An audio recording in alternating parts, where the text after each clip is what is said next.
Good morning, children. Now we will continue the lesson.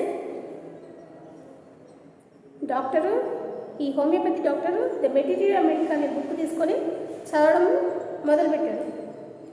One feels tempted to look into the mirror when it is near. జనరల్గా అందరూ ఏం చేస్తారు, mirror ఎదుగుండి అర్థం కనపడితే అందరూ జనరల్గా దాంట్లో చూసుకుంటారు. I took a look. In those days I was a great admirer of beauty and I believed in making myself look handsome. Mirror కనపడగా నన్ను చూసుకొని జస్ట్ ఆ డేస్లలో నేను చూసుకొని నన్ను అడ్మైర్ చేసుకుంటున్నాను అని చెప్పుకుంటున్నాడు అనమాట. హ్యాండ్సమ్గా కనపడాలి అందరికీ అనేసి. I was unmarried and was a doctor. He was an unmarried doctor. I feel I had to make my presence felt. I picked up the comb and ran it through my hair and adjusted the parting so that it looked straight and neat. ఏం చేశారు, come తీసుకొని ఆ parting చేసుకొని hair comb చేసుకున్నాడు అనమాట. Again I heard that sound from above. అట్లానే పైనుంచి beam మీద నుంచి ఏదో సౌండ్ వినిపించింది. I took a close look at my face in the mirror. మిర్రర్లో మళ్ళీ ఫేస్ చూసుకున్నాడు. I made an important decision. I would shave daily and grow a thin mustache to look more handsome. ఏం decision తీసుకున్నాడు, అట్లానే shaving daily చేసుకొని అట్లానే moustache ఉంటే మీసంని trim చేసుకోవాలి అనేసి అనుకున్నాడు అనమాట. I was after all a bachelor and A doctor. నేను ఒక బ్యాచిలర్ని ఒక డాక్టర్ని కాబట్టి హ్యాండ్సమ్గా కనపడాలి అని డిసైడ్ చేసుకున్నాడు. I looked in to the mirror and smile. It was an attractive smile. I made another earth shaking decision. I would always keep that attractive smile on my face. I took to look more handsome. ఏమనుకున్నాడు, అప్పుడు ఒక decision తీసుకున్నాడు అనమాట. అద్దంలో చూసుకొని చిన్న smile ఇచ్చి నవ్వుతూ ఇంకో డెసిషన్ తీసుకున్నాడు. అంటే ఏంటంటే ఇప్పుడు నా ఫేస్ మీద స్మైల్ ఉండాలి, ఇప్పుడు బాధపడకూడదు, స్మైల్ ఉంటే ఇంకా హ్యాండ్సమ్గా కనపడతాను అని అనుకున్నాడు. I was after all a bachelor a doctor too on top of it. ఏమనుకున్నాడు, నేను ఒక బ్యాచిలర్ డాక్టర్ కాబట్టి నేను అందరికీ హ్యాండ్సమ్గా కనపడాలి అనుకున్నాడు. Again came that noise from above. మళ్ళీ సౌండ్ మళ్ళీ పైనుంచి వినిపించింది, బీమ్ మీద నుంచి. I got up, lit up a beedi and paced up and down the room. Then another lovely thought struck me. I would marry. ఏం చేశాడు, బీమ్ మీద నుంచి సౌండ్ వినపడంగానే బీడీ తీసుకుని దాన్ని కాల్చి సిగరెట్ ఆర్ బీడీ అనుకోవచ్చు, దాన్ని రూమ్ మీదలో మొత్తము చూస్తూ ఉన్నాడు అనమాట. ఆ లైటింగ్లో ఏమనుకున్నాడు, నేను మ్యారేజ్ చేసుకోవాలి అని అనుకుంటాడు. I would get married to women doctor who had plenty of money and a good medical practice. ఏమనుకున్నాడు ఆ డాక్టరు, నేను ఒక ఉమెన్ డాక్టర్ని పెళ్లి చేసుకుంటాను, తన దగ్గర బాగా మెడికల్ ప్రాక్టీస్ ఉన్న నేను, అలానే ఎక్కువ మనీ, తనకంటే ఎక్కువ మనీ ఉన్న ఆమెని పెళ్లి చేసుకోవాలి అని అనుకున్నాడు అనమాట. She had to be fat for a valid reason. ఏమనుకున్నాడు ఆ డాక్టరు, కొంచెము లావుగా ఉండాలి, ఫ్యాట్గా ఉండాలి అనేసి అనుకున్నాడు. If I made some silly mistake I needed to run away she should not be able to run after me and catch me. ఏమనుకున్నాడు, తను ఫ్యాట్గా ఉండాలి. ఎందుకు ఫ్యాట్గా ఉండాలి అనుకున్నాడంటే ఎప్పుడైనా తను మిస్టేక్ చేస్తే తన్ని వెనకాల పట్టుకోవడానికి ఆవిడ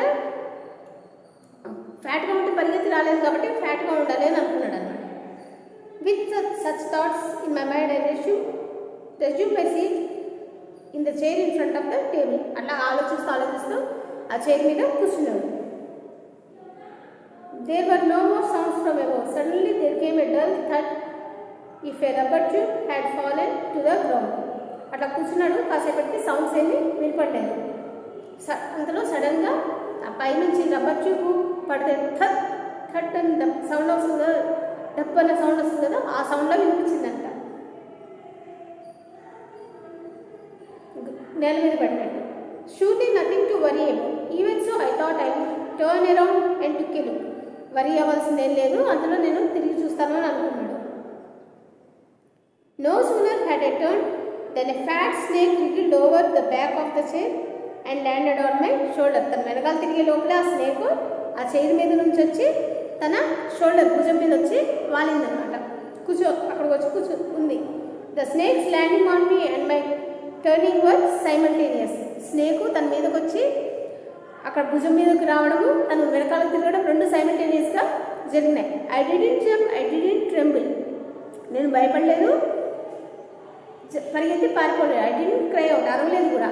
there was no time to do any such thing. The snake slithered along my shoulder and coiled around my left arm above the elbow. అరవడానికి పారిపోవడానికి కూడా టైం లేదు. ఏం చేసా, స్నేక్ ఏమో నెమ్మదిగా వచ్చి ఆర్మ్ చేతి మీద లెఫ్ట్ ఆర్మ్ మీద వచ్చి left ఆర్మ్కి చుట్టుకుందనమాట. The hood was spread out and its head was hardly 3 or 4 inches away from my face. The hood అంటే పడగ, ఆ పాము పడగ ఏమైంది, తన ఫేస్ దగ్గర నుంచి 3-4 inches దూరంలోనే ఉందన్నమాట. It would not be correct to say merely that I sat there holding my breath. I was stone to stone. తను అట్లా స్నేక్ అలా రాగానే ఏం చేస్తాడు, తను అట్లాగా బ్రెత్ ఊపిరి పీల్చుకోవడం ఆపేసి అలా కూర్చొనే ఉన్నాడు అనమాట, కదలకుండా. But my mind was very active. తను అలా కదలకుండా కూర్చున్నాడు కానీ మైండ్ మాత్రం యాక్టివ్గా ఉంది. The door open into darkness. The room was surrounded by darkness. In the light of the lamp I sat there like a stone image in the flesh. ఏం చేశాడు, డోర్ ఓపెన్ చేసా ఉంది, ఆ రూమ్లో మొత్తము చీకటిగా ఉంది. అట్లానే తను అట్లాగా స్టోన్ లాగా బ్రీతింగ్ ఆపేసి అలాగా ఊపిరి ఆడకుండా, అంటే ఊపిరి పీల్చుకోకుండా స్టోన్ లాగా కూర్చున్నాడు. ఒకవేళ తను కదులుంటే కనుక స్నేక్ ఏం చేస్తుంది, బైట్ చేస్తుంది. కాబట్టి తను కదలకుండా అలా కూర్చున్నాడు. I felt that the great presence of the creator of this world and this universe, God was there. Suppose I said something and he did not like it. ఏమనుకున్నాడు, దేవుడు నిజంగానే ఉన్నాడు, నేను అన్నది దేవుడికి ఇష్టం అవ్వలేదు, అందుకనే ఇట్లా జరిగింది అని అనుకున్నాడు. I tried in my imagination to write in bright letters outside my little heart the words, oh God. ఏమనుకున్నాడు ఇమాజినేషన్లో, ఇప్పుడు ఉంటే కనుక ఓ గాడ్ అనేసి నేను బ్రైట్ లెటర్స్ తోటి బయట రాసేవాడిని అని అనుకున్నాడు. There was some pain in my left arm as if a thick leaded rod, no, a rod made of molten fire was slowly but powerfully crushing my arm. అప్పుడు left arm మీద తను చుట్టుకొని ఉంది కాబట్టి స్నేక్ తనకి left arm బాగా pain రావడం మొదలుపెట్టింది. ఎట్లాగంటే ఒక రాడ్ చుట్టుకున్నట్టు అనిపించింది. అంటే రాడ్ కూడా కాదంట, మాల్టెన్ ఫైర్ అంటే మంటతో ఉన్న రాడ్ ఒకటి తన చేతులకి చుట్టుకొని క్రష్ చేస్తున్నట్టు అనిపించింది అన్నమాట. The arm was beginning to be drained of all strength. What could I do? తన చేతిలో ఉన్న బలం మొత్తము పోతుంది కానీ తను చేసేదేమి లేదు. What could I do? తను చేసేదేమి లేదు. నెక్స్ట్ క్లాస్ మనము మిగిలిన లెసన్ మనం నెక్స్ట్ క్లాస్లో నేర్చుకుందాం. ఓకే.